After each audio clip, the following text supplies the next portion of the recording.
الحمد لأهله والصلاة على أهلها أما بعد. یورور دا پښتنه کړې ده چې د شیعه نجلۍ سره د سني هلک نکاح څنګه ده؟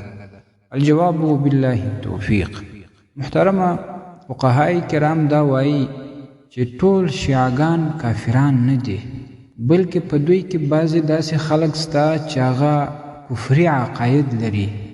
مثلا قرآن کریم کې دوی د تحریف عقیده لري، یا دا چې حضرت علی رضی الله عنه ته معبود وایي، یا دا چې حضرت ابوبکر صدیق رضی الله عنه په صحابیت باندې نه مني، یا دا وایي چې جبرائیل امین علیه السلام په وحیو کې غلط سوی دی، یا دا چې حضرت عایشه صدیقه رضی الله عنها ته غلط نسبتونه کوي، بهتان او دروغ پسې وایي، یا شکنځل کوي، یا نورو صحابه کرامو ته شکنځل کوي، یا دې ته ورته نور کفري عقاید ولري، نو بیا دوی د دغه عقایدو په وجه د اسلام څخه وځي، نو لهذا نکاح نه ده ورسره صحیح. او که چیرې داسې یو شیعه وي چې دغه عقایدو کې یوه عقیده هم نه لري، عقاید یې ټول سالم وي، صحیح وي، هغه بیا کافره نه ده، نکاح ورسره صحیح ده.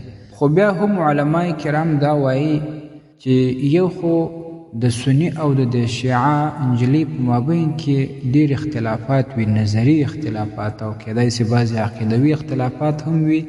په دغه خاطر یې داسې نه وي چې دا خپل ژوندون خراب سي، نو که چیرې دا نکاح ونه کړي ښه به وي. او یا دا چې اوس وخت کې تمیز د دې نه کېږي، هر سړی په دې باندې نه پوهیږي چې دا کوم عقیده لري او کوم نه لري، نو بیا هم پکار دا ده چې د نکاح څخه ځان وساتي.